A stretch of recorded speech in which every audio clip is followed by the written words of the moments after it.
Claro. Não sou eu.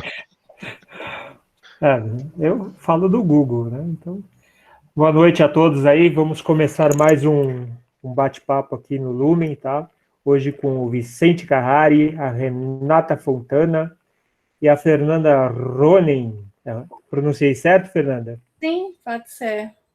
Pode ser não, me fala o jeito certo, né? Por favor. Há controvérsias, então tá tudo bem. Vamos.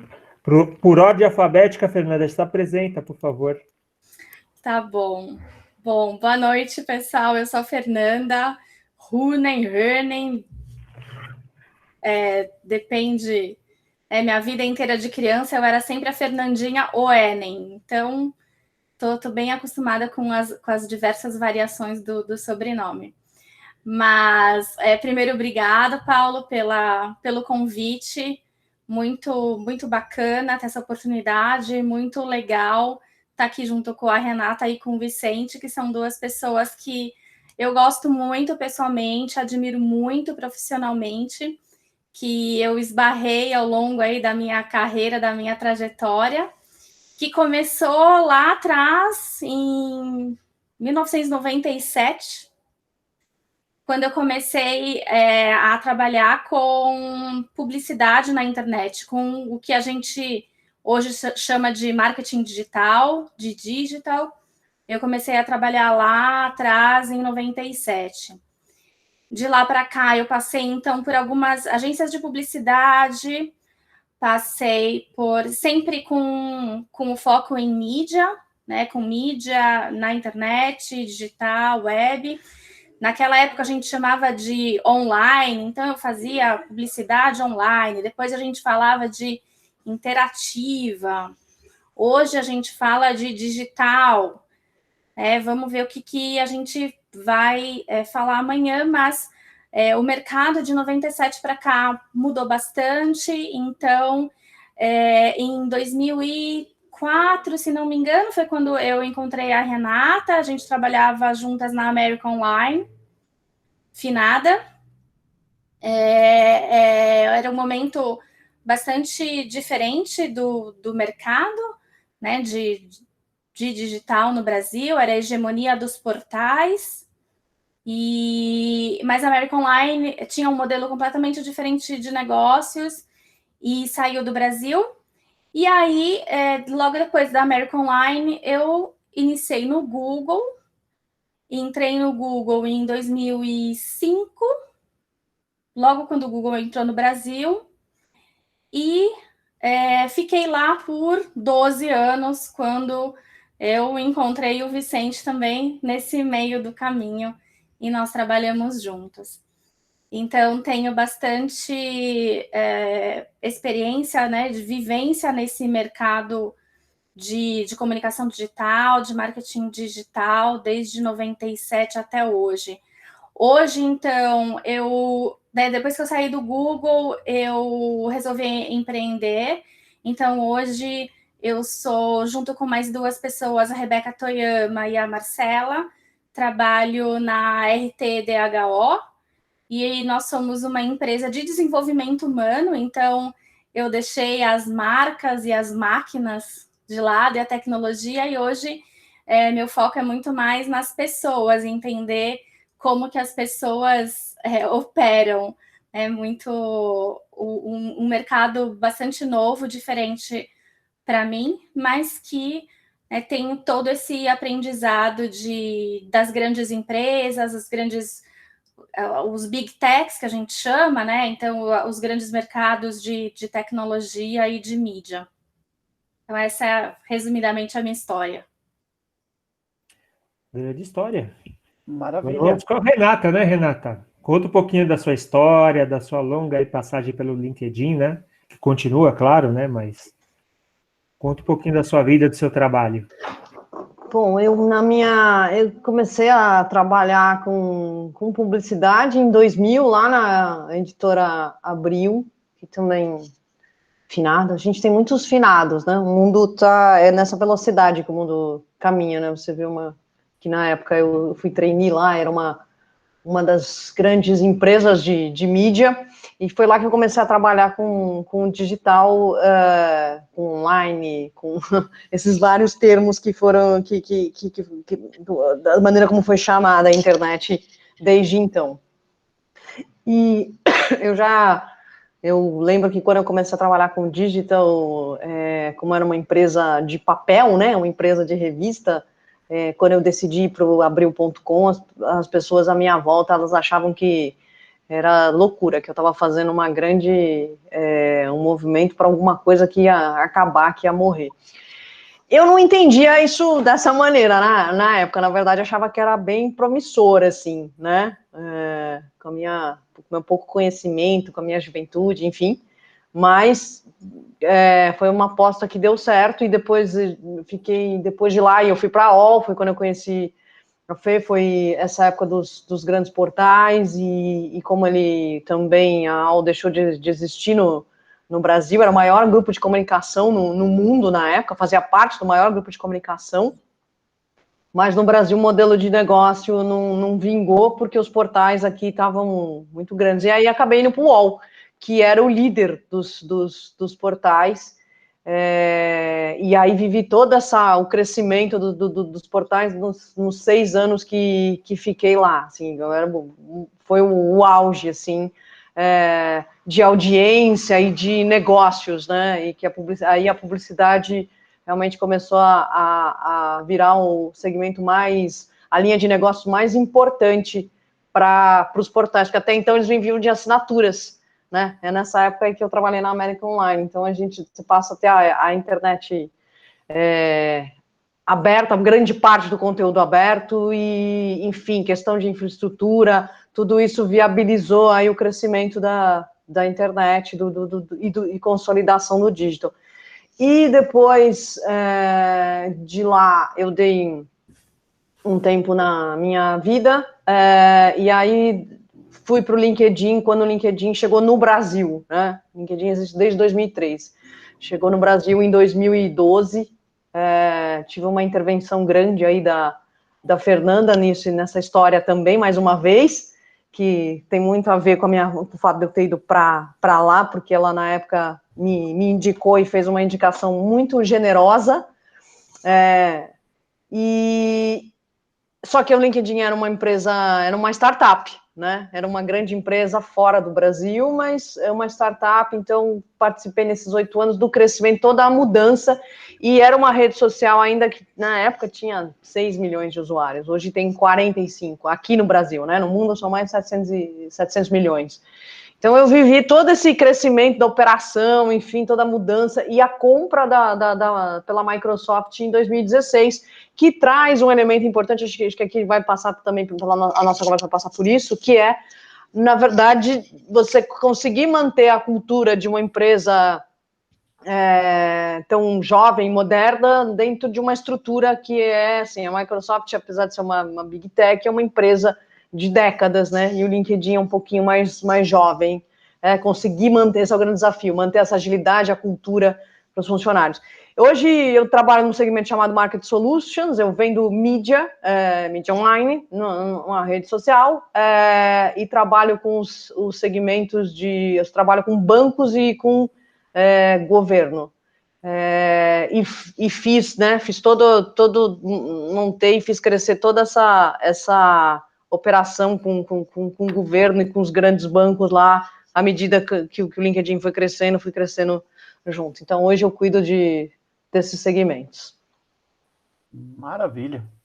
Deixa eu aproveitar, então, e chamar o Vicente Carrari para nos falar um pouquinho da sua jornada. Fala aí, Vicente. Uhum. Vamos lá, eu me formei em publicidade, meio contra gosto, eu queria fazer cinema quando era criança, quando era moleque, e moro numa casa de físicos, minha irmã também trabalha no Google, é engenheira, então eu sou o único cara da família que não sabe derivar de cabeça, né, fazer integral. Mas aí, com essa vontade de fazer alguma coisa com criação e com, sei lá, com publicidade, talvez, eu cursei publicidade mesmo e comecei a trabalhar traduzindo seriados de TV. Então eu trabalhava traduzindo Seinfeld, Mad About You, documentários do History Channel, porque eu não sabia exatamente o que eu queria da minha carreira, mas eu sabia o que eu gostava de fazer, né? E aí fui fazendo isso até, por meio que acidente, entrar na Super 11, um portal de 2000, para ter um cargo muito difícil, que era ser jornalista de games. Eu recebia jogos de graça, tinha que escrever sobre eles. com 17 anos de idade, com 20 anos de idade, então foi bem interessante na época.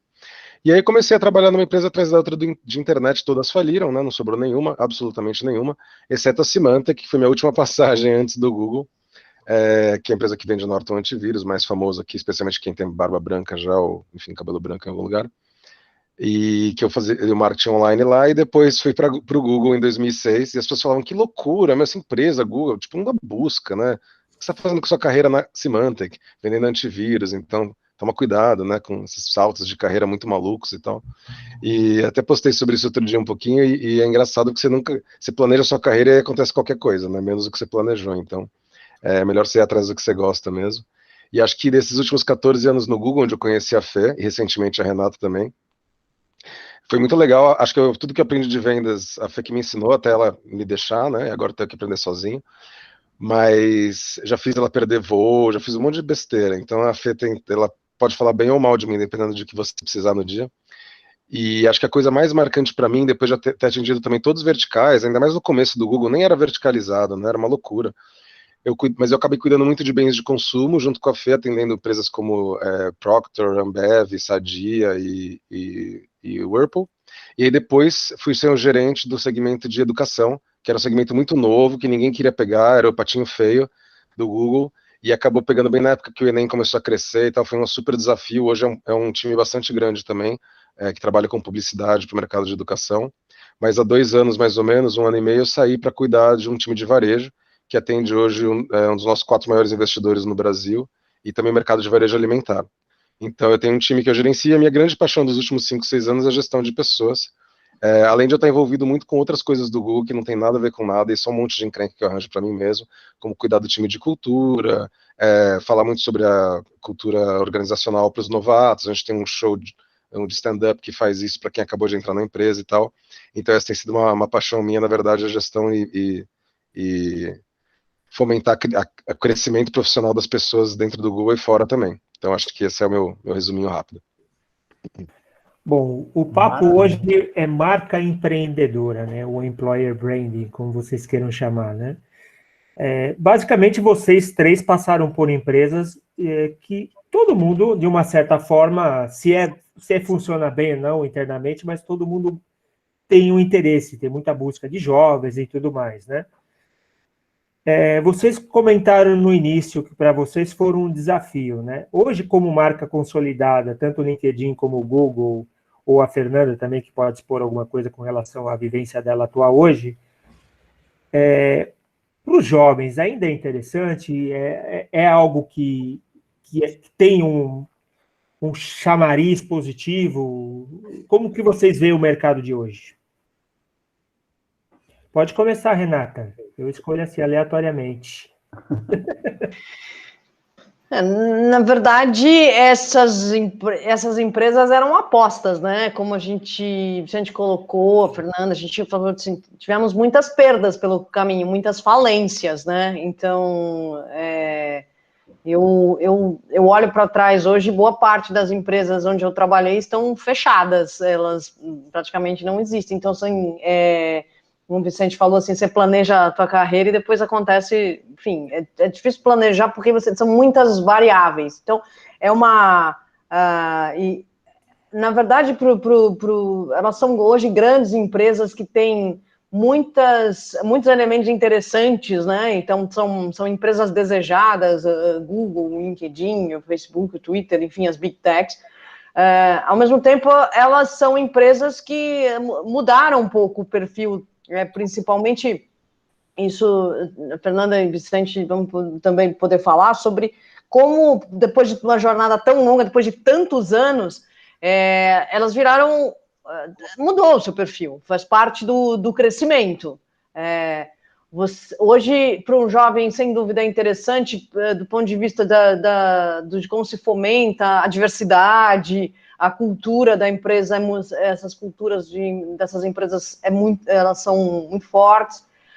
Porém, se você deseja a mobilidade, você quer utilizar a sua criatividade, enfim, não o ambiente de uma startup, ele te dá mais ele te dá mais possibilidade de experiências, assim, os processos já são mais definidos, porque não tem como crescer sem que você crie processos e sem que você perca um pouco dessa coisa gostosa que a gente, que o Vicente viveu, que a Fê, que é da startup mesmo, né? Onde todo mundo conhece todo mundo, a gente fica na sala apertadinha, e aí a gente tem que abrir um contrato, ninguém sabe como é que abre o contrato, todo mundo se ajuda, todo mundo sabe o nome de todo mundo e tal, essa vivência, a internet cai, todo mundo acha engraçado.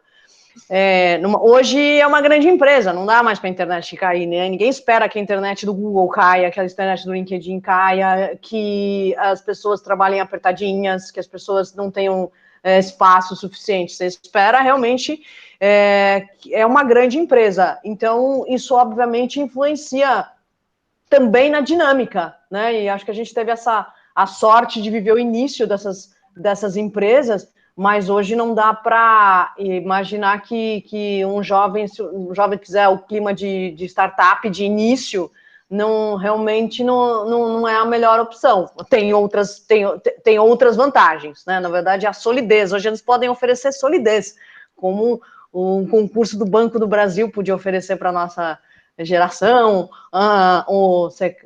Caixa do Itaú também era uma boa opção, enfim.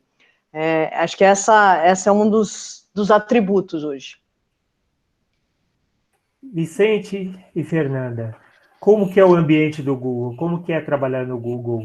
Lógico que a Fernanda não está mais no Google agora, mas é uma vivência longa, né? Então, eu vou sempre acabar cutucando você nesse sentido, né? Uhum. Como que é? Tudo aquilo que a gente ouve falar mesmo? Conta aí. Vai, Vicente, fala que aí eu falo Tá com bom. você. Eu acho que depende do que as pessoas andam falando, né? Mas muita coisa é muito incrível que uma empresa tão grande conseguiu manter ainda. E tem muitos departamentos diferentes, né? O Google, uma das vantagens no Brasil é que tem muitos departamentos. Você pode trabalhar em BH com engenharia, você pode trabalhar com PR, marketing, facilities, tem tanta coisa diferente. E acho que tem um fio condutor que é uma certa valorização de empreendedorismo, de você ir atrás das coisas você mesmo, né? Uma responsabilidade grande por causa disso também. Então, eu acho que nesse sentido continua. Não dá para comparar com o Google de 2006, é impossível, né? Não é uma empresa de 35 pessoas, mas manteve algumas dessas coisas e, claro, com todos os benefícios financeiros, de estrutura e tal, que hoje também tem, né?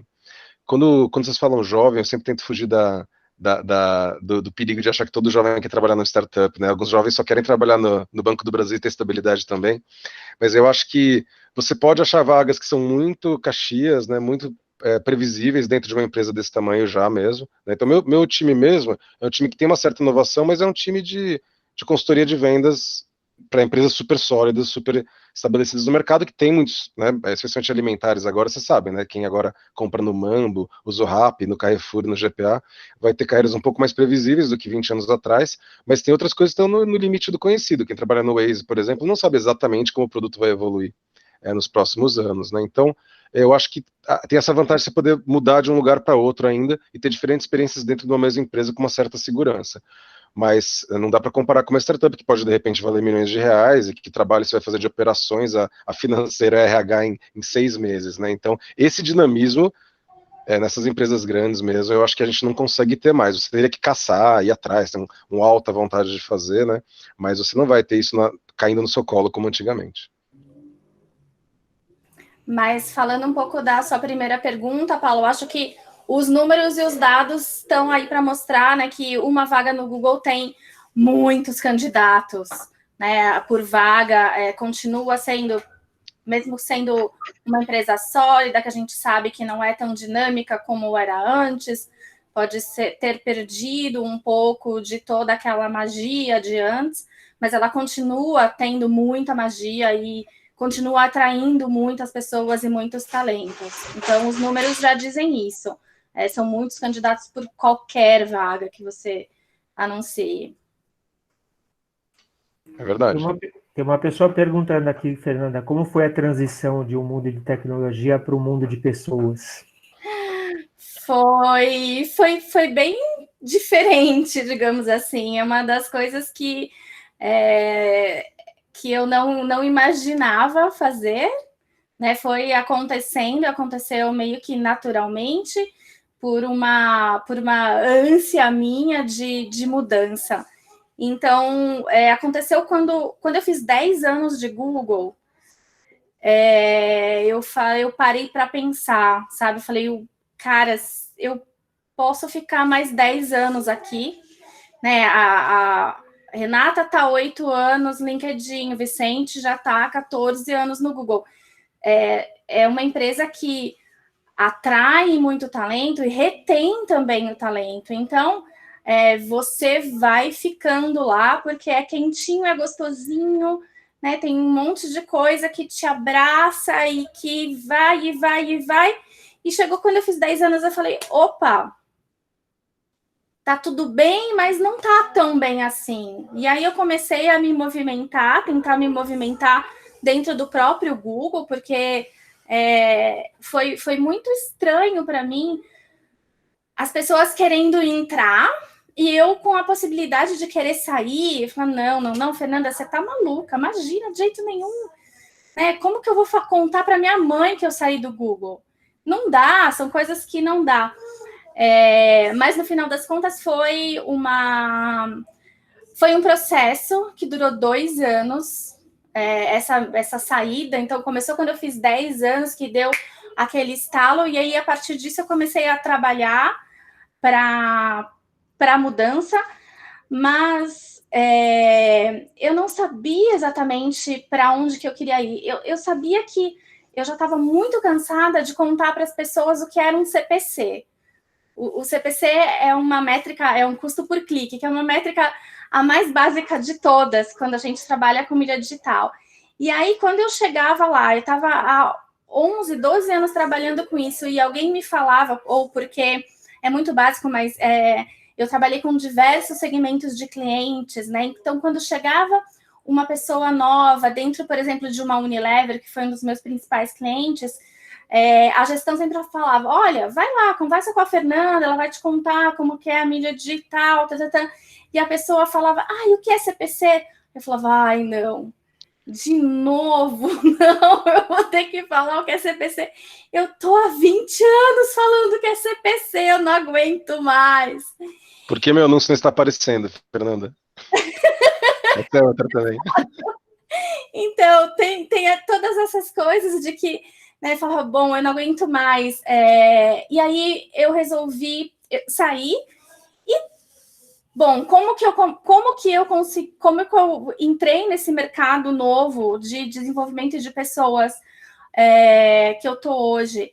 Depois que eu saí do Google, eu tava, né, tirei um tempo para mim e tal, férias, mas sempre bastante inquieta, e eu fui fazer um processo de coaching. Nesse processo de coaching, fui fazer o processo de coaching com a Rebeca, e o processo foi incrível, foi muito, muito, realmente muito legal, e eu muito curiosa para saber o que estava por trás de aquilo tudo que estava acontecendo comigo. Eu comecei a estudar um pouco, e, bom, para resumir, acabei me envolvendo tanto com as coisas da Rebeca que ficamos sócias. E isso foi muito legal, foi um grande aprendizado, né? Porque, para mim, na minha cabeça, eu ia trabalhar com mídias digitais e internet, tecnologia pela vida inteira. E eu continuo com essa certeza, porque, no final das contas, na minha empresa, essa é a minha função. Então, eu continuo fazendo o que eu fazia antes, eu continuo fazendo o marketing, a comunicação, as parcerias, os negócios. Eu gosto muito dos negócios, da venda, e aí conversar com as pessoas e falar com as pessoas. E aí, tudo isso me abriu para, poxa, o que está por trás do pensamento, né? O que está por trás do comportamento? O que está por trás das ações? E aí me apaixonei por essa área. É muito bacana, é muito legal. Então, hoje eu me considero uma privilegiada, porque eu continuo fazendo o que eu sempre fiz, o que eu gosto, o que eu curto, que é negócio, que é mídia, que é marketing, que é comunicação, que é parceria. E só que com outro foco, né? Antes eu trabalhava para as grandes marcas e hoje eu trabalho para atrair as pessoas, para ajudar a vida das pessoas naquilo que foi já uma dor minha, né? Então, quando eu parei lá e falei, putz, tá tudo muito bom, mas eu não tô feliz, hoje eu quero proporcionar isso para as pessoas, sabe? Ajudar essas pessoas a, poxa, você não está feliz? Qual que é a solução? Vamos conversar sobre isso? É isso que me move hoje. Ah, legal. Fê, obrigado. Eu tenho uma pergunta para a Renata, já que a gente falou bastante de Google, eu quero te provocar um pouquinho com relação ao LinkedIn, porque é uma coisa interessante, né? O LinkedIn, todos nós buscamos para as nossas transições de carreira. E no LinkedIn, o que o LinkedIn faz para atrair e para reter talentos, Renata? Você acha que é um diferencial, que é uma coisa que acaba prevalecendo aí na vontade das pessoas ter esse desejo de trabalhar no LinkedIn? Bom, o LinkedIn tem... o LinkedIn hoje é uma das empresas, né, uma das grandes empresas que as pessoas desejam trabalhar, né, os profissionais. Os candidatos, né, quando você abre qualquer vaga, o número de candidaturas também de pessoas que aplicam para vagas é imenso. Muita gente, inclusive, assim, que não tem nem os skills, a experiência para aquela vaga, a pessoa quer entrar. Porque a cultura, né, a cultura da empresa é forte, a gente tem uma cultura, a diversidade, o pertencimento, então as pessoas elas podem ser quem elas são, isso é um grande diferencial. É uma empresa que tem realmente um pacote de benefícios e remuneração que também é um atrativo, sem dúvida nenhuma. E o clima, né, da empresa, existe realmente ainda, apesar desse crescimento, como eu disse, a gente não consegue mais manter aquele clima de startup, mas tem um clima, uma informalidade, e também as pessoas estão acessíveis, né? A gente não tem as hierarquias estabelecidas na sua configuração, né, de escritório, enfim. Então, ela é uma empresa que a gente é um modelo horizontal, assim, onde você consegue acessar os diferentes níveis de posições de leadership com facilidade. O LinkedIn ele não é uma empresa tão grande quanto o Google, pertence a uma grande empresa, mas não é uma empresa que tem tanta mobilidade de áreas como você tem no Google.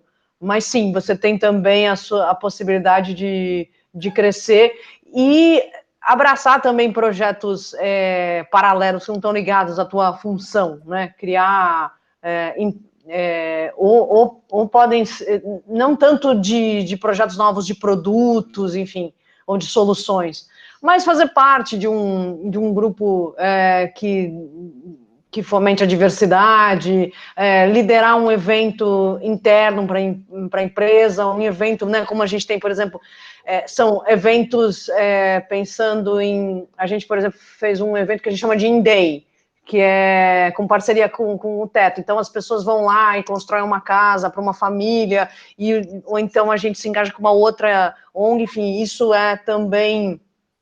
traz aí um sentimento de pertencimento e uma satisfação. Então, todo esse clima faz com que as pessoas queiram trabalhar lá e é um atrativo, né? As pessoas olham e falam, quero trabalhar nessa empresa. Além da credibilidade da marca, isso também é um diferencial para você fazer negócio. Isso a gente que aqui no Brasil tem aí grande parte do seu time, né? Característica América Latina, grande parte do time é área comercial. Normalmente quem cria, enfim, está fora do Brasil, está na Europa, está nos Estados Unidos. Então, isso é também um fator importante para ter uma marca forte, que vende, que está em ascensão e que tem credibilidade. Muito bom. Obrigado. Pessoal, eu tenho algumas perguntas aqui que chegaram pelo chat. A Heloísa fez uma pergunta muito específica para o Google, mas eu, como bom provocador, vou expandir, tá? Para o Vicente, para a Renata e para a Fernanda. Mas vamos começar com o Vicente e depois eu quero ouvir vocês duas também. A Heloísa disse o seguinte: eu ouvi dizer sobre o ônus e o bônus de trabalhar no Google. E aí, /LinkedIn, /RTDHO. Um dos ônus é a pressão psicológica para os resultados. Vocês podem falar sobre isso? Existe isso, gente? Tem pressão psicológica para o resultado nessas empresas? Eles não podem falar porque eles estão de dentro, mas como eu estou de fora, eu... Vai lá, Fê. Começa. Então, não são eles que estão dizendo, sou eu. Sim, existe uma pressão psicológica, sim. Acho que essas empresas, o bom e o ruim é que elas são data-driven, né? Elas são totalmente voltadas para dados e para números e para metas e objetivos. Então, todas essas metas, objetivos, sejam financeiros ou não, mas principalmente os financeiros, já que a gente tem um background de vendas, eles são monitorados diariamente. Eu diria que até hora a hora você consegue monitorar, né? Segundo a segundo, se você quiser, você monitora esses dados. Então, de fato, as metas não são metas fáceis de se atingir, é sempre bastante desafiador, e por isso, sim, existe essa pressão, né? Mas eu acho que, agora, né, assoprando um pouco, acho que essa pressão é intrínseca a uma área de vendas, né? A uma empresa de alta performance que tem os valores de mercado que estão aí, né? Não é à toa. Mas que eu diria que, assim, que não é muito fácil para quem está do outro lado. Você tem que ter uma estrutura emocional forte, você tem que estar forte do lado de lá para aguentar esse tranco. Tanto que aí eu falo pelo Google, mas tem muitos movimentos que eles chamam de psychological safe, por exemplo, né? Que nesse psychological safety entra assédio, entra a forma como as pessoas, comunicação não violenta e tudo mais, mas também entra essa pressão maluca por resultado que não é todo mundo que se sustenta, que consegue ter uma... Às vezes você está frágil, né? Às vezes você não é uma pessoa tão às vezes você está vulnerável a essas pressões, então não é para todo mundo, não. Ai, que legal, gostei muito da sua colocação. Posso aliviar? Então, eu vou só... Olha que interessante, eu vou ser bem sutil.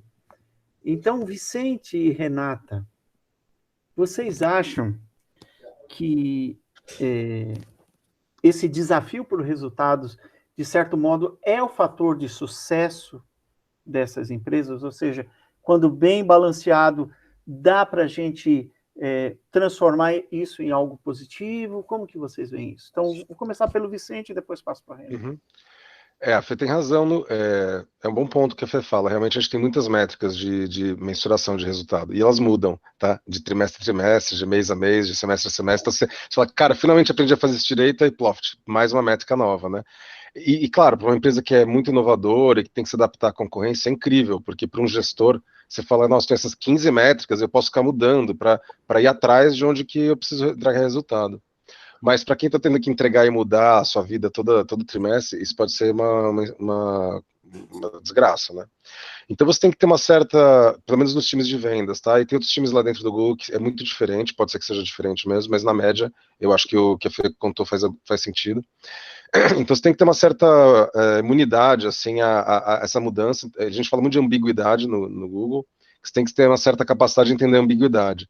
Então, cara, você é incrível hoje, mas não tão incrível amanhã, porque as coisas mudam, você tem que se adaptar de novo. Eu sempre brinco que o fato de eu ter ser o seu terceiro cara mais antigo lá me faz ser um dos caras piores, porque eu não posso me prender ao o que funcionou nos últimos 14 anos em nenhum momento, né?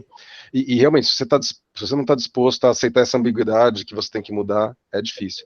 E a segunda coisa que eu acho que tem sido feito para melhorar isso, além da ideia de well-being, né, Fê?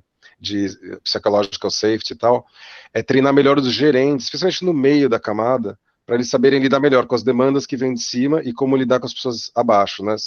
Usando essa metáfora de cima e baixo que não é perfeita, mas enfim, né?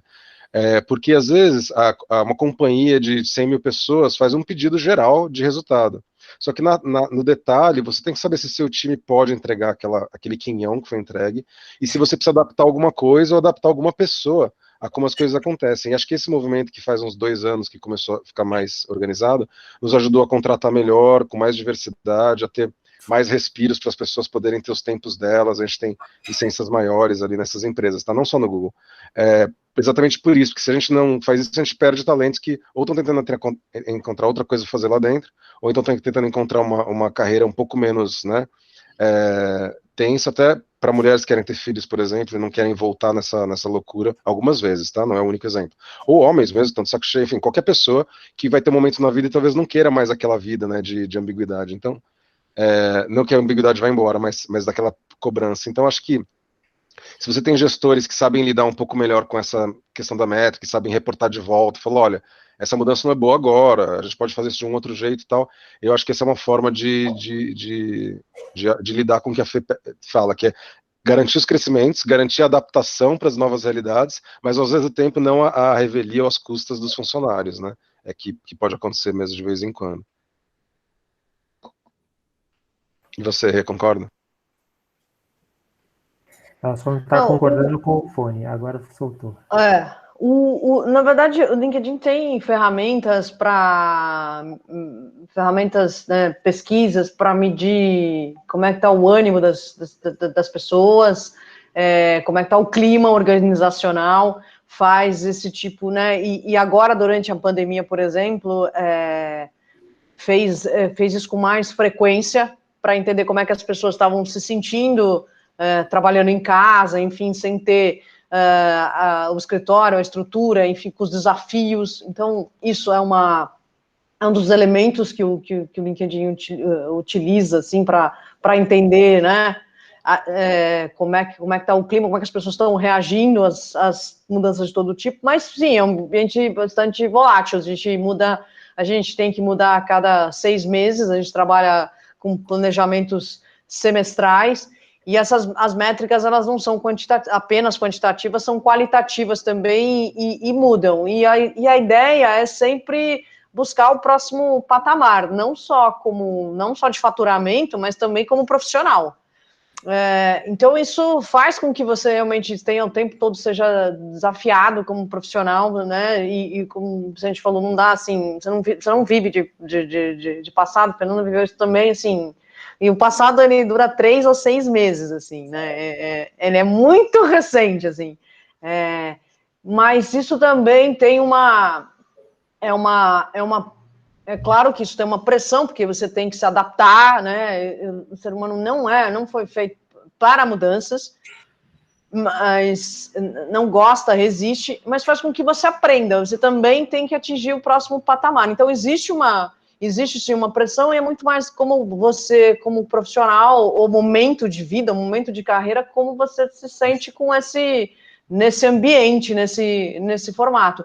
Porque sim, né, até voltando ao que o Marcos disse, é um dos segredos de sucesso dessas empresas, né, a capacidade, essas empresas são feitas a gente não vende sapato, a gente é feita única e exclusivamente de conhecimento, da inteligência das pessoas. Então, desafiá-las faz com que as pessoas impulsionem o crescimento da empresa. E a gente mesmo aqui falou de tantas empresas que morreram no meio do caminho porque não tiveram essa capacidade de se adaptar. Os ciclos do mercado, na verdade, são muito curtos, né? A gente hoje está vivendo um momento de pandemia que, assim, todo mundo está tendo que rever a sua forma de trabalhar e de viver. E as empresas que não se adaptarem rapidamente não vão sobreviver a esse ciclo aqui, não vão começar o próximo o próximo ano. Muitas, inclusive, já não, infelizmente, não existem mais. Então, essa pressão, eu também não diria que não é exclusividade dessas empresas. Eu atendo clientes, eu atendo bancos, né? Os bancos estão vivendo um momento que eles precisam se reinventar, e eles estão, não por acaso, é parte da estratégia, inclusive, buscar pessoas do segmento de tecnologia. Exatamente porque eles sabem que hoje é onde as pessoas já aprenderam a viver nesse ambiente, já teve um processo ali de seleção, de viver em ambientes voláteis e com métricas que mudam o tempo todo, e com a necessidade de se reinventar. A empresa ela só se reinventa porque os profissionais estão se reinventando, não tem outra forma. Bom, eu queria fazer uma pergunta. Já que é um grupo de RH, né, basicamente, vocês não são exclusivamente de RH, mas devem saber muito das fofocas, né, que acontecem internamente. São duas perguntas, uma para o Vicente e para a Renata e outra para a Fernanda, tá?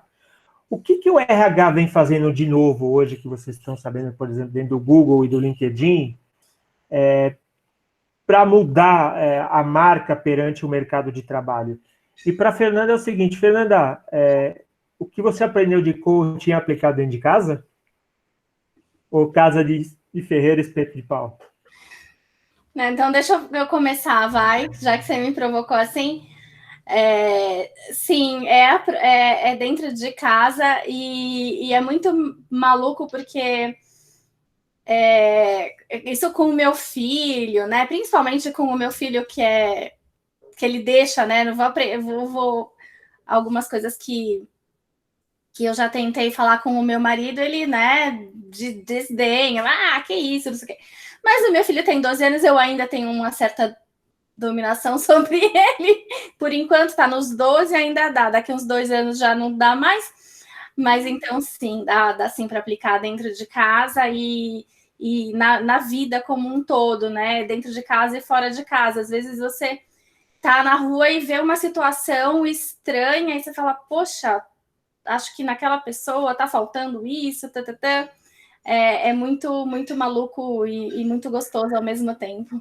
Mas eu estava mais focando dentro da empresa, dentro da RT, né? Esse conceito de gestão de pessoas, lógico, eu não vou comparar o tamanho das empresas, né? Exato. Nós somos 3, né? Nós somos 3 pessoas e a gente não tem gestão. A nossa empresa ela é muito. A gente não tem pessoas contratadas, então a gente tem muitos parceiros que são absolutamente independentes e são terceiros, né? Então, são terceirizados. Então, a nossa secretária, por exemplo, a nossa admin, ela é uma admin virtual que ela tem mais uma série de outros clientes.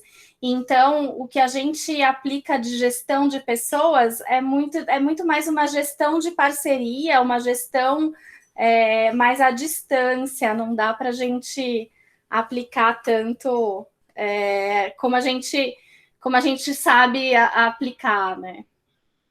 Vicente, conta as fofocas do Google para nós aí. Como que é a gestão de pessoas lá dentro? Pois é. Eu realmente não sei como é que o RH faz isso de uma forma para mostrar para o mercado o que é feito, né? Acho que acaba sendo um trabalho mais endógeno mesmo, de você olhar para a força de trabalho e pensar como eu trato melhor essa força de trabalho, e eventualmente, até pela quantidade de olhares que tem no Big Tech, isso acaba passando para o mercado, ou passando para os jornais de qualquer maneira, né? Eu acho que uma coisa que é boa é a quantidade de opções de como usar os benefícios de formas diferentes, né? Que é uma parte disso, né? Benefícios. Então, a gente tem praticamente ou equiparado, ou melhor, ou quase tão bom quanto quase qualquer outra empresa similar, né? No sentido de licença paternidade e maternidade, de ter vários tipos de formatos de aproveitar melhor ou de ter materiais também, né? Então, se eu preciso de um computador, de um celular, eu nunca tenho um problema para conseguir o material que eu preciso fazer meu trabalho, né? Já trabalhei em empresas que demorava 15 dias para ter o computador para você começar a trabalhar, até lá você ficava sentado 8 horas na mesa fingindo que está trabalhando num papel com uma caneta, né? Então, isso nunca acontece, sempre tem bastante recursos, o que é bom para você fazer seu trabalho. E o que acho que a gente tem feito melhor nos últimos anos agora, realmente, é focar mais em como gerir a carreira das pessoas, porque numa empresa que tudo muda a cada 2 anos, como é que você faz um plano de carreira? É impossível. E é literalmente impossível, né? Então, acho que um dos grandes esforços agora é você tentar trabalhar muito os gerentes, como eu falei antes, para eles conseguirem ser capazes de ajudar as pessoas com as carreiras delas, ajudar também a entender como fazer com que elas saibam separar o horário de trabalho do horário de ficar em casa, né? Então, apesar da vontade de trabalhar 24 horas por dia, isso acaba sendo, no longo prazo, muito mal. Tanto pela saúde dos colaboradores, quanto também na hora que eles fazem a pesquisa de clima, quanto eles reportam não conseguirem lidar com a pressão, né? Então, isso tem melhorado bastante nos últimos anos. Acho que é onde a RH tem colocado mais esforço, realmente garantir que a gente tem essa capacidade de lidar com o dia a dia, ainda assim ser criativos e saudáveis. E por último, eu diria que o esforço de DEI, como eu chamo lá dentro, né, diversidade, equidade e inclusão, tem sido incrível. O Brasil lidera com certeza nesse cenário no Brasil. O Brasil criou o programa de estágio Next Step, que é a única lugar do mundo que teve, eu acho, tá? Onde só funcionários de estágio negros têm 2 anos para fazer o trabalho, porque aí eles têm coaching de carreira, de presença executiva, de inglês, de como funciona o mercado. Então, eu acho que para nós é um orgulho ver esses esforços gigantescos para garantir que o Google tem uma força representativa, sabe? Não é só mais um bando de brancos que moram no Itaim e fizeram GV. Então, é muito legal poder trabalhar com uma força de trabalho bastante diversa. Para mim, isso é uma das grandes coisas que o RH tem trabalhado incansavelmente, sabe? Na recrutamento e retenção desses talentos que não são os de sempre, sabe? Renata, Eu fico aqui super. Esqueci que eu tenho que falar também. Aí eu fico aqui super prestando atenção no que as pessoas estão falando e tal. Bom, na verdade, ser gestor nas Big Techs significa. Você é um servidor, né? Assim, a sua vida é criar clima e condições para a sua equipe executar bem o trabalho. O LinkedIn tem investido cada vez mais em preparar seus gestores para que os times tenham condições e estejam cada vez mais à vontade, né, nas suas posições.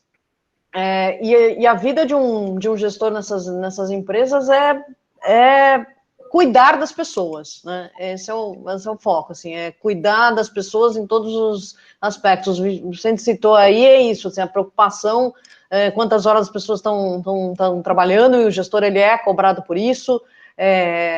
Muitas as pesquisas que acontecem de clima, elas também envolvem os gestores, e o gestor tem que ser bem avaliado. Então, falando aqui de pressão por números, enfim, quem sofre a maior pressão são os gestores. Na verdade, como é a forma de gestão, né, como citei antes, assim, o relacionamento ele é horizontal, então, à medida que você vai subindo, você trabalha mais e a sua pressão é maior, você tem que lidar com mais pressão e, ao mesmo tempo, ter mais tranquilidade para deixar as pessoas o mais à vontade possível naquele ambiente e extrair o melhor delas.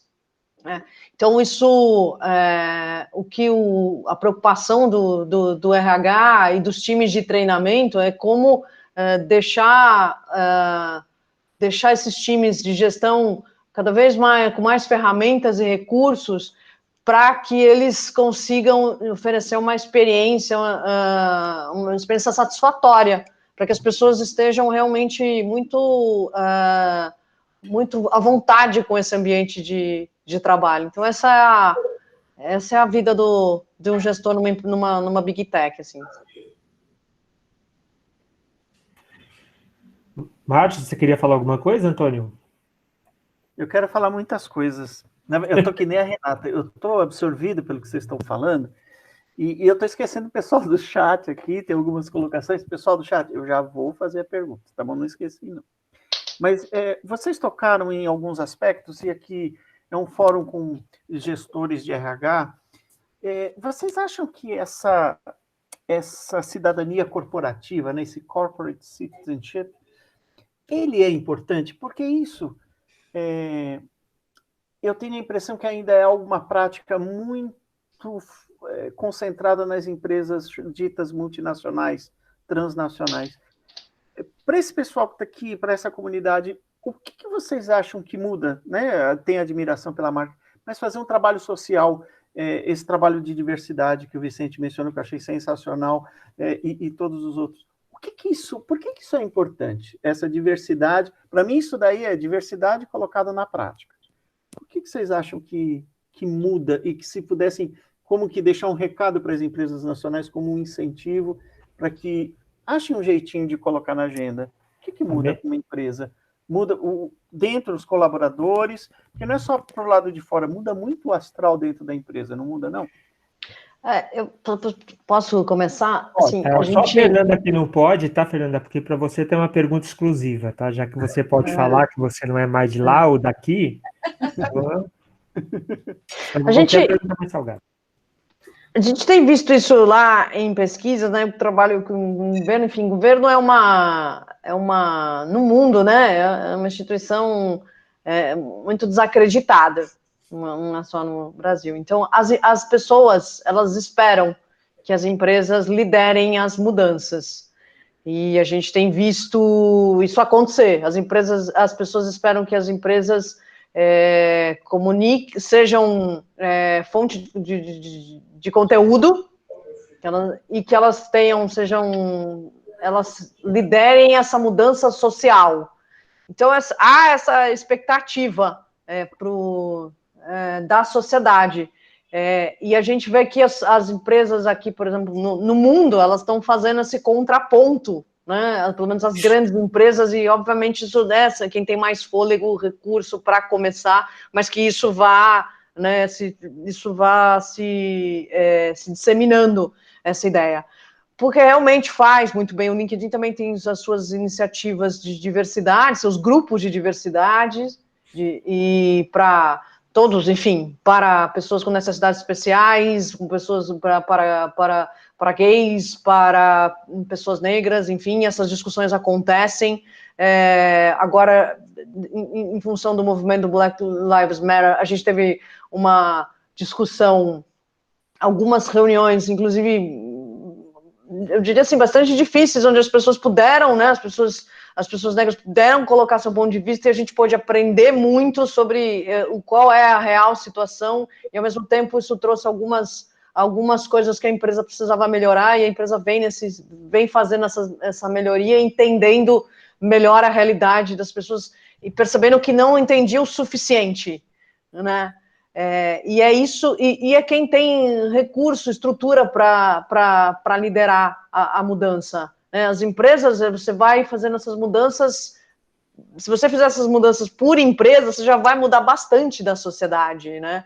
Se a gente ficar esperando esse movimento do governo, o governo, ele tem uma outra característica, que ele muda a cada 4 anos, e na melhor das hipóteses, ele vai ficar 8 anos, e não tem a recorrência, o histórico, né? Não tem a solidez que uma empresa que pode ter para manter, porque isso você precisa ter frequência.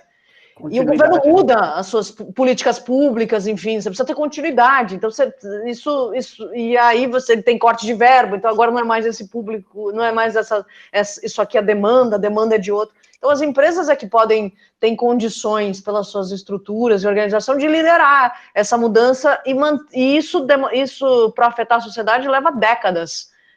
Então, por isso que não dá para depender simplesmente de iniciativas públicas.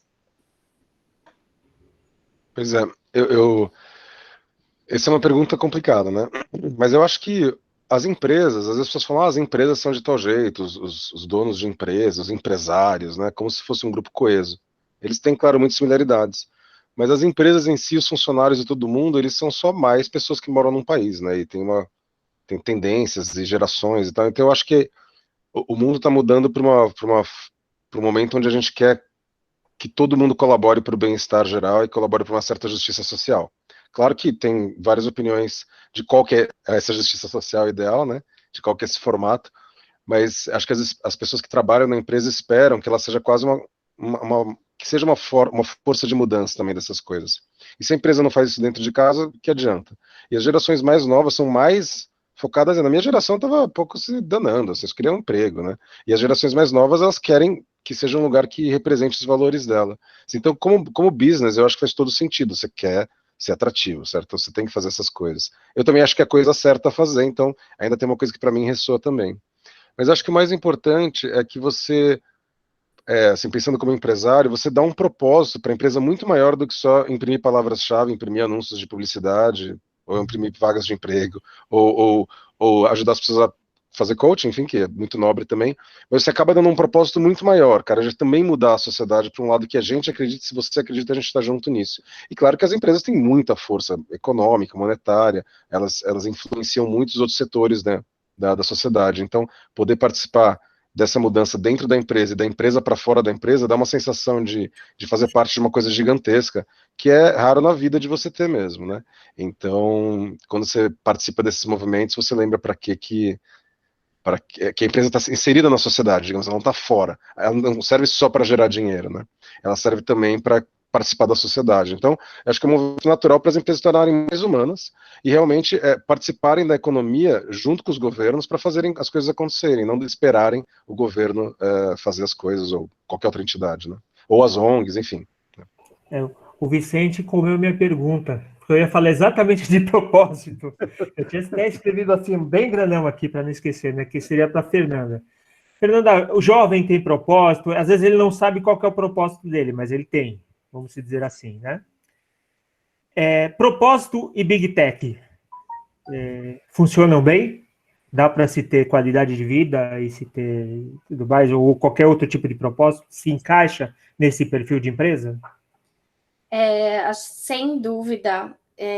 E o Vicente foi falando isso, e eu nunca vou me esquecer de uma conferência de vendas que eu participei do Google. Eu não lembro exatamente qual que era, que ano que era, mas foi o ano que o Eric Schmidt não era mais CEO. Ele foi ser um convidado lá, eu não lembro exatamente qual o ano, tá? E era uma convenção de vendas, né? Então tinha lá milhares de pessoas de vendas no mundo inteiro. E ele fez um discurso muito voltado para, muito, né, endereçado e em resposta a uma pesquisa que foi feita no ano anterior, que chama Google Geist, que é uma pesquisa bastante ampla de clima organizacional, liderança e mais um monte de outras coisas que o Google faz uma vez por ano, mas que eles perceberam que muitas pessoas estavam saindo do Google, principalmente da área de vendas, por essa falta de propósito. Exatamente o que o Vicente estava falando, mas, putz, que você faz? É super legal trabalhar no Google, mas o que você faz? Fala, putz, eu vendo palavra-chave. Eu coloco uns banners lá no ar, eu coloco uns filmes no YouTube.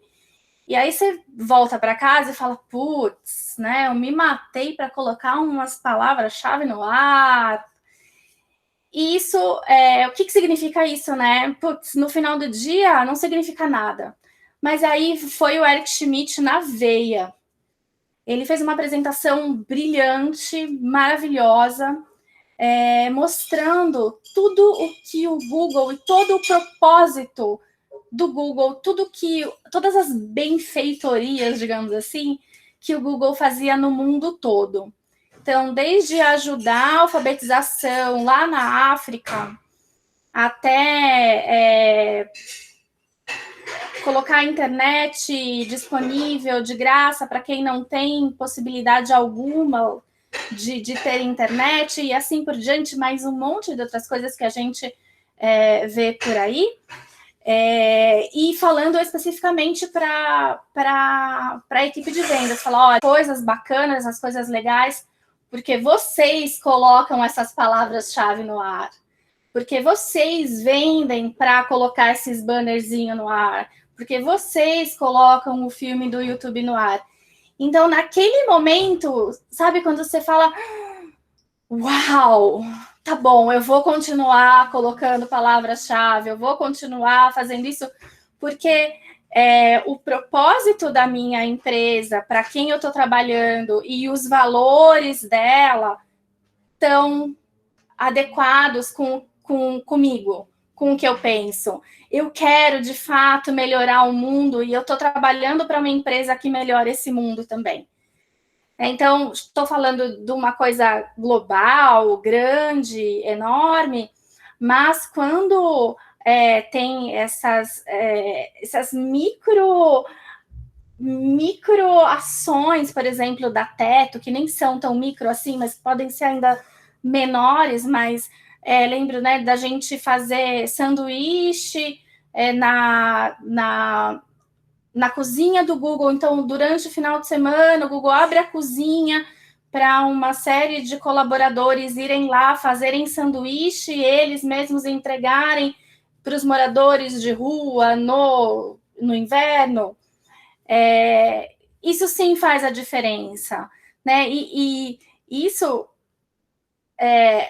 tá bastante distante de erradicar a alfabetização na África, mas é o que qualquer empresa pequena, né? E não precisa ser, como o Márcio falou, essas multinacionais, não precisa ser o Google, não precisa ser a Microsoft, não precisa ser o LinkedIn.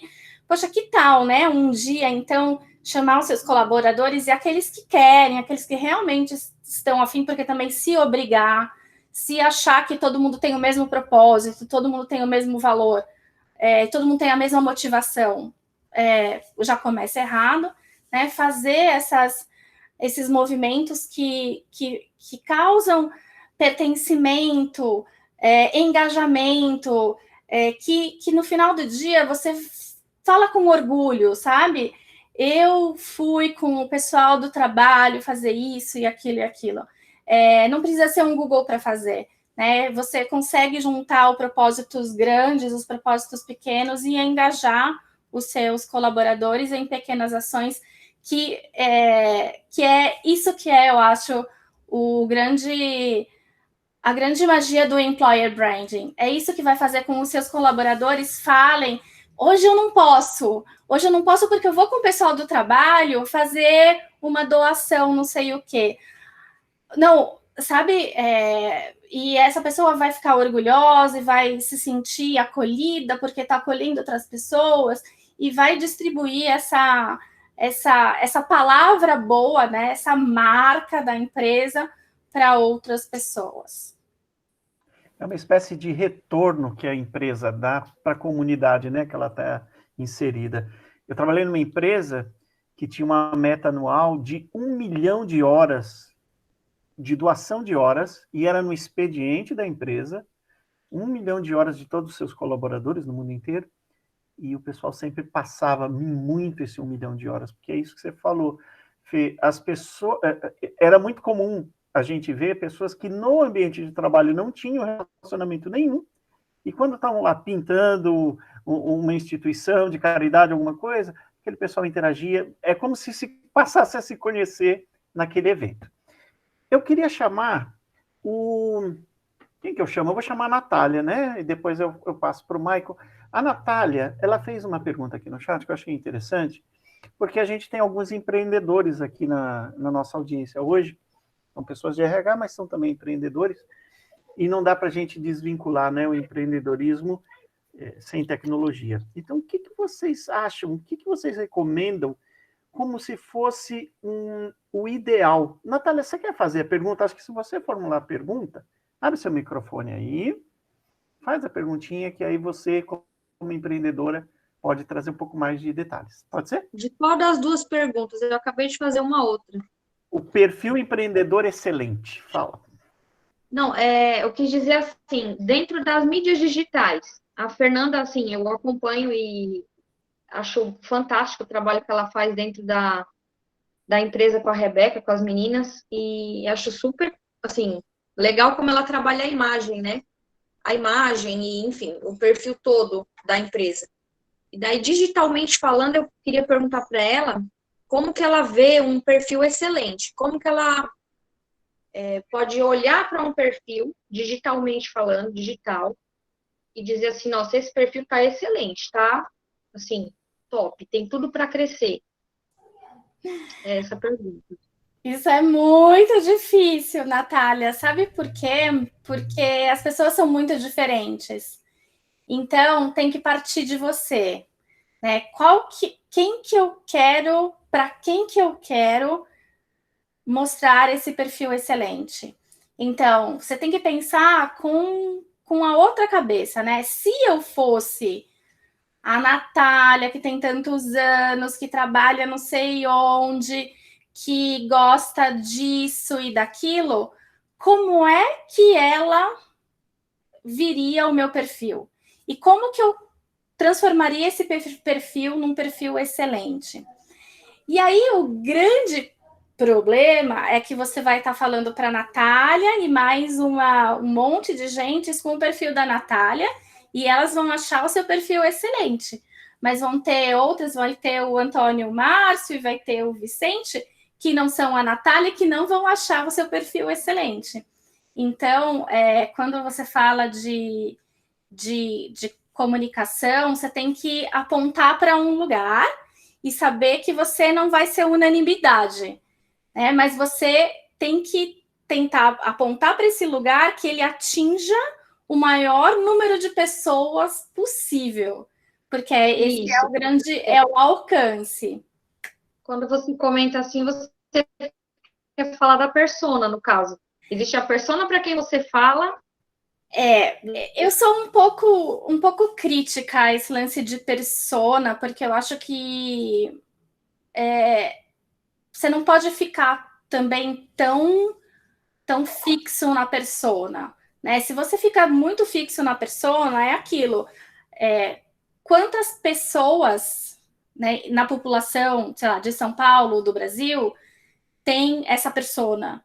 E quantos por cento dela você vai conseguir atingir? Meia dúzia de 3. Né? Então, eu penso que você tem que mesclar um pouco as coisas. Você tem que ter a persona para determinado tipo de comunicação e você tem que ter outro tipo de comunicação para o resto do mundo também. Então, em termos de mídias sociais, que acredito que é essa a sua pergunta, é sempre... Você não vai acertar o tempo inteiro.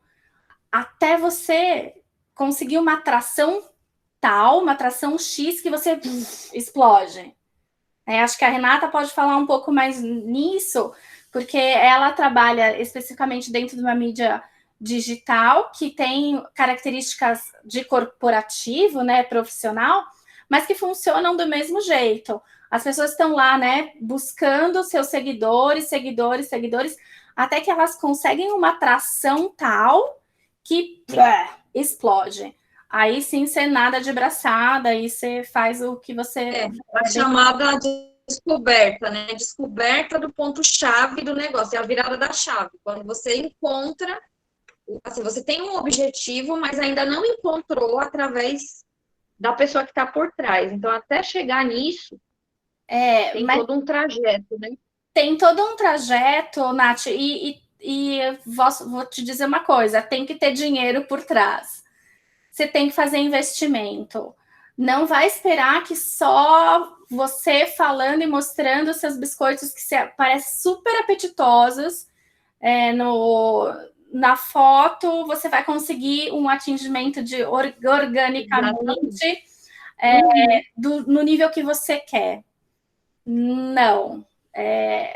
Não é assim que funciona a mídia digital, não é assim que funciona a mídia social, embora às vezes... Não é assim que funciona a vida, na verdade, né? Empresa nenhuma funciona sem... Exato, você precisa ter investimento.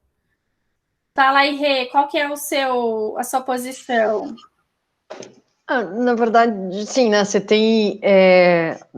assim, olhar o perfil perfeito. Eu já, lá atrás, já dei muita aula sobre LinkedIn, sobre conteúdo em redes sociais, enfim, hoje parei um pouco de fazer isso, mas eu sempre vi as pessoas fazendo uma pergunta similar a essa e é difícil responder porque, assim, infelizmente não tem uma receita de bolo. Rede social é onde as conversas acontecem. Então, o que você vai fazer, na verdade, o que vai gerar engajamento, o que é o engajamento? É a conversa, né? Você criar um conteúdo que as pessoas queiram falar a respeito dele e queiram mandar para outras pessoas, é isso que vai fazer com que, né, que isso traga... Mas, assim, de relacionamento mesmo e de proximidade, eu acredito, hoje. Apesar que, assim, a gente percebe que o mundo está passando hoje por uma transformação onde o ser humano está sendo mais humano, até dentro das empresas. A gente percebe isso nitidamente, falando assim, grossamente, né? As pessoas hoje estão olhando os perfis profissionais psicologicamente falando, não é só comprar um produto, hoje é mais do que isso, elas estão vendo a pessoa atrás do produto. Então, isso é o que balança um pouco, tanto nas empresas de grande porte, quanto nas pequenas, o não ver essa pessoa por trás do produto, por trás... Assim, isso tem a ver com engajamento, com relacionamento? Tem a ver? Tem a ver, porque assim, as pessoas cada vez mais confiam em outras pessoas, né? Tem uma estratégia que as marcas têm trabalhado, querem saber cada vez mais, né? Uma estratégia de humanização da marca. As pessoas confiam, isso tem, enfim, já pesquisas há alguns anos mostrando que se confia mais nas pessoas ou nos colaboradores da empresa falando do que no site, enfim, do que na marca falando. Só que o que na verdade, assim, tem um diferencial, assim, né, que é um pouco pegando o que você falou, assim, você tem que ser genuíno, né, não tem que ter autenticidade quando você fala e saber que você não vai falar com todo mundo. Então, o perfil no ideal é, primeiro de tudo, saber por que você criou esse perfil e e para quem ele vai falar. E para ter alcance, realmente, você precisa ter esse investimento. Por quê? Porque, principalmente agora, está todo mundo no virtual, né? Está todo mundo fazendo um negócio acontecer no virtual. Então, é uma disputa pela audiência. E o tempo, ele continua o mesmo. Assim, o mundo está acelerado, enfim, mas as pessoas continuam com o mesmo tempo disponível. E aí entender que você não vai realmente também falar com todo mundo, então escolha o nicho, com quem você quer falar e o que essas pessoas querem saber ouvir. E também tem mais um elemento nesse desafio, isso muda, né? Isso muda o tempo todo, a maneira como as pessoas navegam, os assuntos que elas se interessam, enfim. Então, rede social é muito tentativa e erro, né? A maneira como as pessoas usavam, né? Você pensa na tua experiência, a maneira como as pessoas usavam as redes sociais há poucos anos, não há muitos anos, há poucos anos é muito diferente do que se usa hoje. As pessoas têm uma outra expectativa em relação à qualidade e à consistência do conteúdo produzido, né? Não é mais, a rede social não é mais uma novidade, então a gente está num outro patamar. Então, o que na verdade precisa ser feito é tentativa e erro, porque a resposta a pergunta que você está fazendo, as grandes marcas fazem, elas também, assim, falam, não, é porque eu tenho um negócio, sou empreendedora, estou começando um negócio, enfim, não, as grandes empresas, né, os bancos, os governos, como é que eu faço um post que é super engajado, que não tem comentário negativo e que vai super, assim, sentir que a minha marca é super humanizada?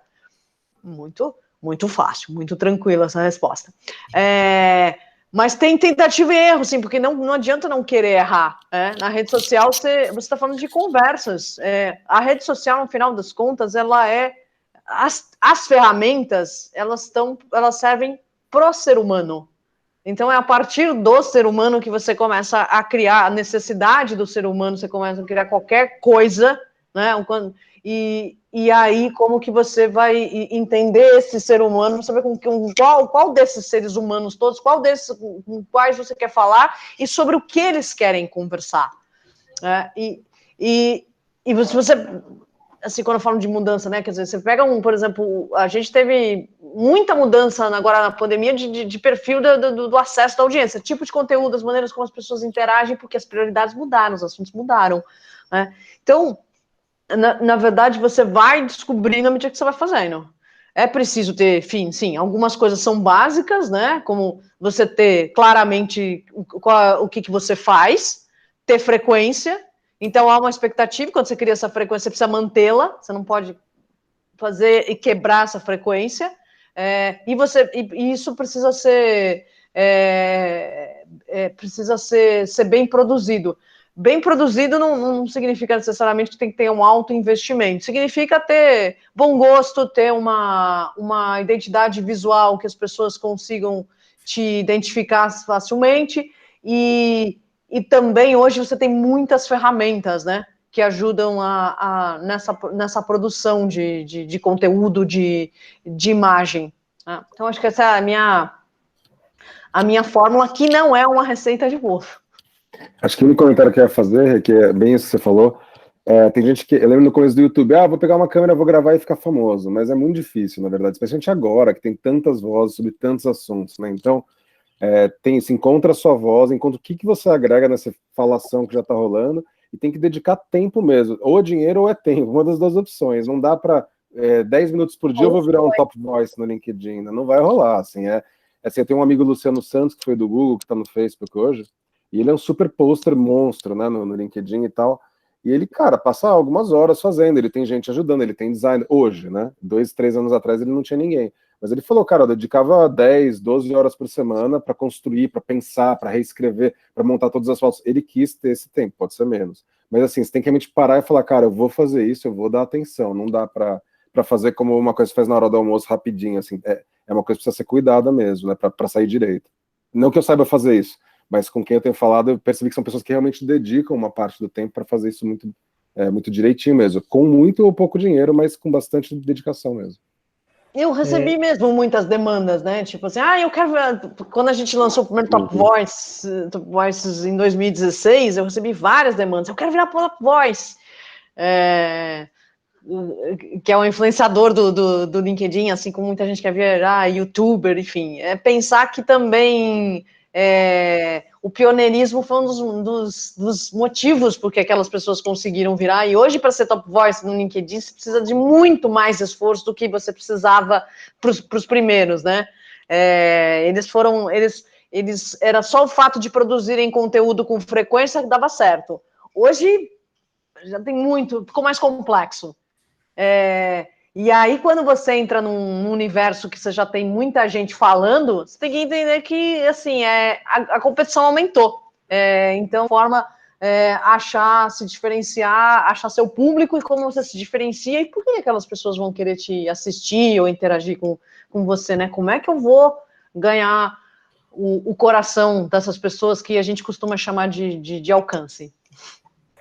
Eu queria chamar o Michael agora para a conversa. Ele fez uma pergunta longa, Michael, e quando a pessoa faz uma pergunta longa, eu peço para ela abrir o microfone e perguntar diretamente. Aí você escolhe para qual dos 3 convidados você deseja.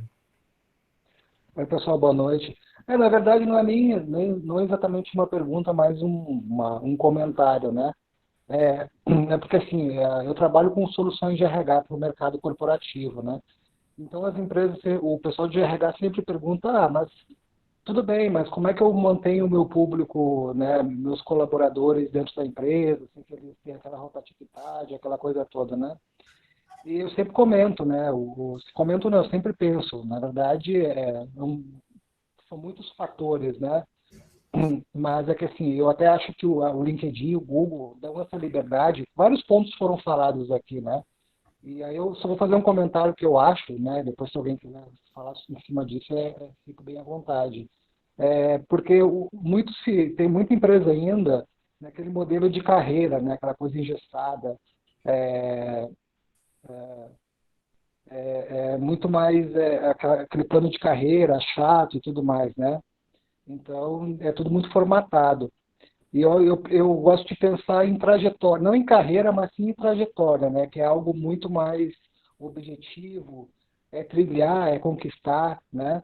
E eu acho que apesar da pressão, o Google, o LinkedIn e outras empresas, elas com liberdade, e que nem alguém comentou aqui que você pode participar de vários projetos, ela te dá essa liberdade, né? De não ter aquele negócio de carreira muito formatado, um plano de carreira formatadinho, e sim você ter uma trajetória dentro daquela empresa, né? A empresa te dá liberdade para essa trajetória, para você trilhar algo bacana, para você conquistar. Então é mais um comentário. Eu acho que as empresas têm que pensar um pouco nisso até para para engajar os colaboradores, né? E reter também, né? Mais nesse sentido. Mas, Michael, deixa eu só colocar um ponto. Muitas vezes, eu lembro no próprio Google das pessoas reclamando que não tinham planos de carreira.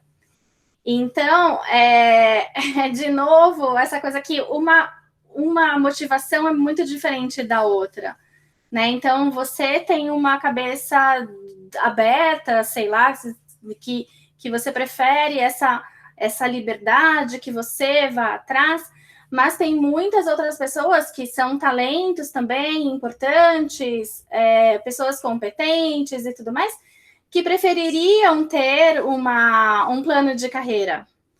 Então, e acho que aí a gente entra muito no que já foi bastante falado, dos valores da empresa, do propósito. Isso combina com você ou não? Se eu valorizo um plano de carreira, eu vou entrar se eu valorizo um plano de carreira, uma estabilidade, eu vou trabalhar numa startup? Melhor não, né? Eu vou procurar outro tipo de empresa que supra essa minha necessidade, e o contrário também. Então, a gente tem que lidar, acho que o desafio das empresas, de novo, você não consegue agradar todo mundo, né? Unanimidade, mas se você é uma pessoa, uma empresa legal, você vai atrair pessoas legais que têm os mesmos valores que você, e por isso que é importante você comunicar esses valores, né? Porque não adianta você também colocar só lá missão, visão, valores na parede e ninguém sabe, ninguém viu, nem o RH. Você tem que comunicar, você tem que fazer com que as pessoas de dentro e de fora, se você quer atrair talento, saibam também sobre essas coisas. Mas eu acho, Fernanda, que essa é a realidade da maior parte das empresas, principalmente quando a gente está falando de empresas multinacionais, como o Google ou o LinkedIn. Isso funciona muito bem, mas se a gente trouxer para uma realidade brasileira de médias ou pequenas empresas, a comunicação ela não flui de um modo muito adequado, né? Sim, mas eu acredito que isso tem mudado, e eu vejo, né, desde do começo lá da minha trajetória de internet, que eu posso falar que é de inovação, de tecnologia, né? Trabalhei em várias empresas e tal, e aí a gente está vendo um movimento de empresas de startup que começaram copiando a cultura, se é possível copiar, mas o modus operandi de empresas grandes, e começaram a flexibilizar. Então, a gente viu, muita gente trabalha muito com agências de publicidade, por exemplo, que são empresas pequenas, né? Claro que tem as gigantescas, mas pequenas agências de publicidade que começaram a imitar o modus operandi dessas grandes empresas e conseguiram ter essa flexibilidade das empresas grandes. Então, acredito que é possível, né? Você olhar para o mercado e falar o que estão fazendo por aí de legal que eu posso trazer para a minha empresa. E muitas vezes, claro, as grandes empresas têm recursos, mas, de novo, fazer um sanduíche na cozinha, na copa e entregar, você não precisa de muito recurso. Então, dá. Uma vez, eu lembrei agora, uma vez eu fui fazer também uma palestra para uma agência de publicidade e eles falaram exatamente isso. Ela falou, mas, pô, você está falando de um mundo aí, você está falando da Suécia. Aqui é Brasil, aqui é BR. Né? O que a gente faz aqui no BR? Dá para fazer. Que otimismo, né, Fê? Só você olhar um pouquinho para fora e consegue imitar, trazer algumas coisas assim. Eu ia falar uma coisa interessante, que se o gestor de verdade não quer fazer essas coisas, não adianta o RH forçar mesmo, sabe? Você tem a sensação, porque às vezes vamos fazer porque vai atrair os funcionários, vai reter, não vai rolar. Quer dizer, talvez role, mas talvez não seja tão fácil, né? E o meu exemplo, na verdade, tem a ver com o Google, tem a ver com a minha padaria, ó. Fazer propaganda aqui, mas eu tenho uma padaria artesanal, é só eu mais um sócio, e a gente tem 2 assistentes, e a gente queria contratar uma pessoa para logística, e a gente falou, a gente vai ter que achar uma pessoa negra, e a gente doa 1 pão por semana, é só 1 pão, mas é alguma coisa, sabe? Então tá no DNA mais até do fundador do que claro que tá no meu, mas ele é obcecado por isso. A gente passa mais horas discutindo o que a gente pode fazer de bom para o resto da humanidade, porque a gente já tá fazendo dinheiro com a empresa, então para ele tá, assim, tem todos os planos de crescimento. Mas você vê que desde o primeiro momento ele falou como é que ensina as pessoas a fazer pão, que é o grande segredo dele, como que eu dou a minha massa madre, eu já pedi para outros padeiros, não quiseram me dar, e ele ainda dou um pãozinho para uma comunidade, para uma ONG que entrega de bicicleta em comunidades, um pão, cara. Então é incrível isso. Não, Michael, fica na Vila Madalena. Eu não vou fazer publicidade aqui, mas é isso. Eu acho que se tá no Pode DNA falar, Vicente, qual que é o nome da padaria, por tá bom, favor? é o Panadeiro, tá? É o Panadeiro. panadeiro.pão.com, mas a gente só entrega numa região bem próxima ali, então não dá para atender quase ninguém que a gente gostaria de atender, né? E é a dificuldade. A focaccia, que é maravilhosa. É verdade, Fê. É verdade. Mas apesar de o pão ser incrível, se vocês quiserem comprar, seria um prazer atender vocês, eu acho que tem isso, sabe? Você tem que, no Brasil tem alguns problemas burocráticos para pequenas empresas, tudo é um pouco difícil, né? Tudo é muito difícil às vezes. E acho que empresas que ajudam a fazer isso, como consultorias de RH, consultorias de recrutamento. Então, agora a gente quer contratar uma pessoa negra, a gente contratou uma consultoria para ajudar mesmo numa empresa desse tamanhico, porque a gente achou alguém que podia fazer num preço que a gente conseguia pagar, e a gente ia garantir também que o processo ia ser o melhor possível para conseguir fazer isso direito, né? Então, Mike, eu acho que o ponto isso tem que vir muito do DNA da empresa. A cultura, tem duas culturas, né? Que é a primária e secundária, uma coisa assim que você estuda MBA, né? Tem o que você fala que você vai fazer e tem o que você faz como gestor, né? Então, se o gestor não faz, ele só fala, é muito difícil fazer acontecer mesmo. Então, talvez seja um problema generacional, não um problema do seu Brasil, sabe?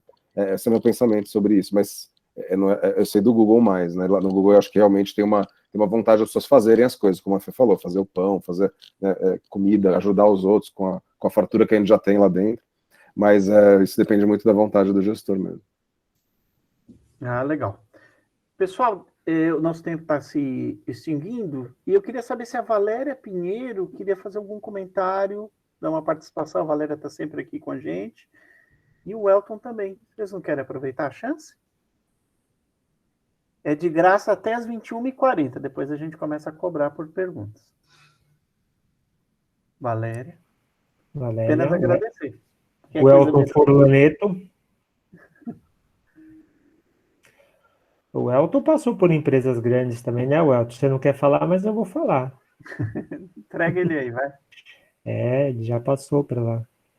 Engenheiro químico, que mais, Elton? Fala aí. Não posso saber se estou fazendo a pequena dormir, entendi.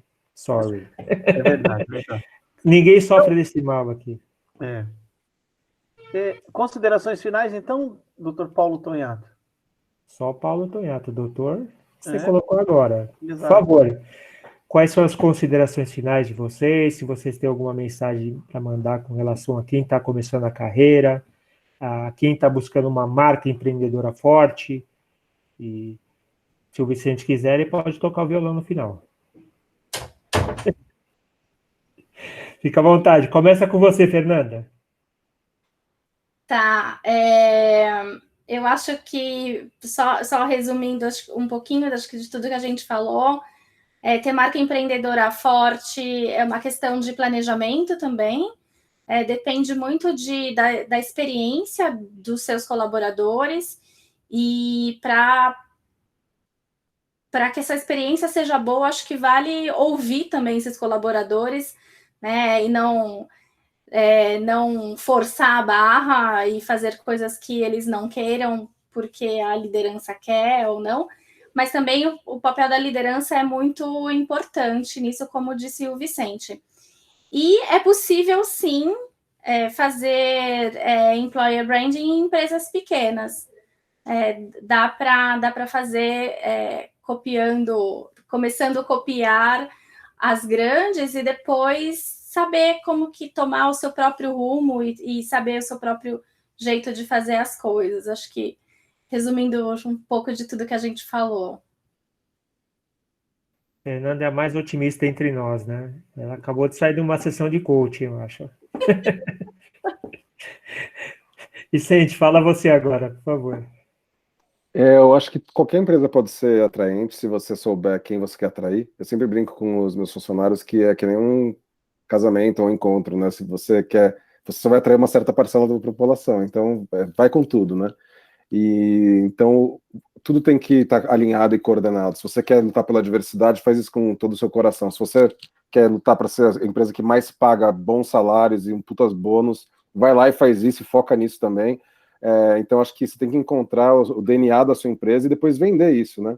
Eu falo para o meu time, quando tem aqueles performance reviews, né, adoráveis, de 3 a 6 meses, dependendo do dia da quarentena, você precisa representar o trabalho que você já fez. Então, seja quem você é, e aí representa do melhor jeito possível, para não ter um mismatch. Depois você entra na empresa, não tem nada a ver com a entrevista, com a propaganda que fazem. Então, assume, né, se descubra como um adolescente, e depois faz propaganda para ver se acha as melhores pessoas para a sua empresa. As melhores pessoas do Google, às vezes saem e vão fazer umas empresas ser mais felizes e mais bem-sucedidas. Às vezes, elas ficam lá anos e anos sentadas, tentando reinventar o trabalho delas toda vez. Às vezes, elas vão, sei lá, morar em outro país também, e por causa disso que elas estavam no Google. Então, acho que se você conseguir entender o que você oferece para o mundo e para os funcionários, você só precisa representar isso para fora depois e esperar alguém aparecer.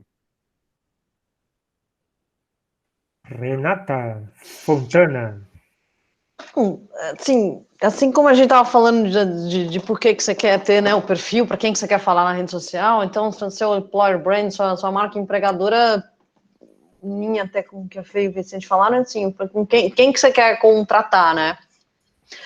Quem que você quer que trabalhe na sua empresa, quem faz sentido, não é só quem, mas por quê? Porque esse perfil, o employer brand, na verdade, serve para que você consiga atrair as pessoas certas para aquele ambiente. Na verdade, se você tem pessoas que, como a gente está falando aqui, tem gente que tem... Peraí que está acabando a minha bateria. Vou ficar no escuro, não dá para ter tudo aqui. Enfim, se você quer pessoas dinâmicas, pessoas que muita... Se a tua empresa tem esse DNA, você quer pessoas da área de tecnologia, enfim, né? Mas tem a ver com o seu negócio, você tem uma... Por que você quer criar essa marca, né? Se você tem esse ambiente para oferecer e faz sentido para o teu negócio ter esse perfil, né? A gente... lembrou aqui, tem realmente muita gente jovem, né? Eu tenho um amigo que é professor, que ele levou uma pessoa para palestrar, e aí um auditório lotado de estudantes, e aí esse empreendedor famoso e bem-sucedido perguntou para o auditório, quem aqui quer empreender, né? E ele, com os alunos dele, achou que ia arrasar e tal, 2 ou 3 levantaram a mão, e ele ficou muito bravo, falou, vocês precisaram passar vergonha, mas assim... o que se deduz que só porque você tem 20 e poucos anos e está numa faculdade, você quer empreender, abrir sua startup. Então, cara, ele só quer um emprego para os próximos 40 anos, ter um bom plano de saúde, uma série de benefícios, um plano de carreira. Isso não está realmente ligado à idade. Então, minha empresa tem condições de oferecer isso, quer oferecer isso.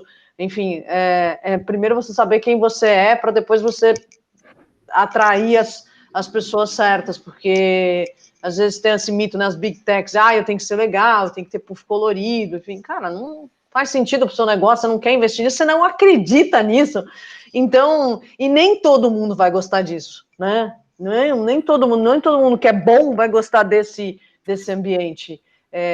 A gente vê mesmo nessas empresas, né, a gente está aqui há 8 anos, 14 anos, mas nem todo mundo está lá há 8 anos, enfim, tem gente que eu já vi gente entrar no LinkedIn e não durar 3 meses. A pessoa não gostou, não se adaptou, enfim, então, como assim, um diretor não tem uma mesa grande, diferente de todo mundo, né? As pessoas, tem gente que trabalha por isso na vida, assim, para ser diretor e ter uma sala, e ter uma mesa grande, e ter pessoas para mandar, como assim servir minha equipe? Então, é importante que a marca entenda que marca empregadora você quer ser. Entender que você vai, como disse o Vicente, encontrar as pessoas certas para sua marca empregadora, independente de que cara ela tiver. Antônio Márcio. Sim, olha, teve uma pergunta aqui de última hora da Valéria que eu achei interessante. Se vocês, o Vicente, a Fernanda e a Rê, tem um livro para indicar, se vocês aquele livro que vocês acham, puxa, esse livro para mim foi muito legal. Fernanda, tem algum? Tem um outro aí atrás que eu estou vendo, mas qual desses aí você mas é tudo ficção. Eu gosto de um que nem está aqui porque ele fica na minha mesa de cabeceira, que é o Organizações Exponenciais. Eu gosto muito desse livro, eu acho que, como vocês podem ver, eu gosto muito mais de ficção, mas esse livro é um livro que eu acho que todo mundo tem que ler. Legal. Renata, tem um aí que dá para... Pode ir, Vicente, pode ir. Renata está pensando aí. Tava só tossindo, mas o meu tá na cabeça, já que muita gente pergunta como é no Google, como fazem no Google, eu nunca sei o que pode dizer, né? E então eu recomendo um livro do Laszlo Bock, que foi o nosso diretor de RH, ou seja lá como se chamaria, People Operations, que no Brasil é traduzido como Um Novo Jeito de Trabalhar. É um livro bem legal e é bastante idêntico ao que eu sou treinado para executar lá como gestor de pessoas, gestor de carreira. Ele fala de carreira, benefícios, plano de como gerenciar os times e como pagar e tal. É bem legal esse livro, acho que todo professor de RH devia pelo menos ler para ter uma opinião se presta ou não, que está escrito lá. Maravilha. Renata, pensou? Eu não tenho, assim, livros... Eu tenho um livro que eu estou lendo agora, que é ele que está na minha cabeça, que é o 21 lições do século XXI, do Yuval Harari, que eu estou lendo durante essa pandemia, assim, que ele é bem atual, assim, para esse mundo novo, assim, para pessoas e para empresas. Eu fiz uma apresentação esses dias aí para o time lá do LinkedIn sobre como me reinventei durante a pandemia, e uma das coisas que eu coloquei foi que sempre se fala do futuro do trabalho, né? Não, o futuro, que vai ser o futuro, enfim, o futuro chegou para a gente, assim, agora. É a necessidade de desaprender e aprender novamente. E quando você pega todos os skills que o profissional do futuro precisa, a gente ia precisar no futuro. Durante esse período global, a gente precisa agora para continuar nas corporações. Muito bom. Pessoal, eu queria agradecer a presença de todos. E o Grupo Lumen é um grupo que reúne profissionais de recursos humanos e ele tem um propósito. Ele diz o seguinte, que compartilhar é o melhor negócio. Essa é a filosofia e é isso que a gente busca. Então, eu queria muito agradecer Vicente, Fernanda e Renata, porque hoje vocês compartilharam experiências sensacionais, o feedback aqui no chat super positivo, foi enriquecedor, e também aproveitar para convidá-los. Toda quarta-feira, 20 horas, nós estamos aqui com os temas mais diversos e mais inimagináveis possíveis, tá? E fica esse convite para que vocês estendam para quem vocês desejarem, mas o nosso agradecimento, meu e do doutor, que eu brinco com... A próxima palestrante, ela entrou, mas eu acho que ela sentiu que eu ia chamar ela saiu. Tem o sexto sentido, né? Semana que vem a gente resolve com ela. Mas, assim, foi muito bom. Muito obrigado por vocês compartilharem a carreira de vocês, o aprendizado de vocês. Eu acho que foi ótima interação e muito enriquecedor. Paulo, eu acho que só a Renata não está no Lumen, mas está convidada, tá, Renata? Se você quiser. O Vicente já está, a Fernanda já está. Depois eu te mando um convite. Você vai receber um montão de e-mail, um montão de perguntas, um monte de coisa de RH, se souberem que você é do LinkedIn, vão te fazer um monte de pergunta também. Como usa? Como usa? Como eu faço para ser o top boy? Segredos, né? Conte os segredos do LinkedIn para a gente. Obrigado, gente. É o CPC da Fernanda, né? Não aguento mais responder. Obrigado.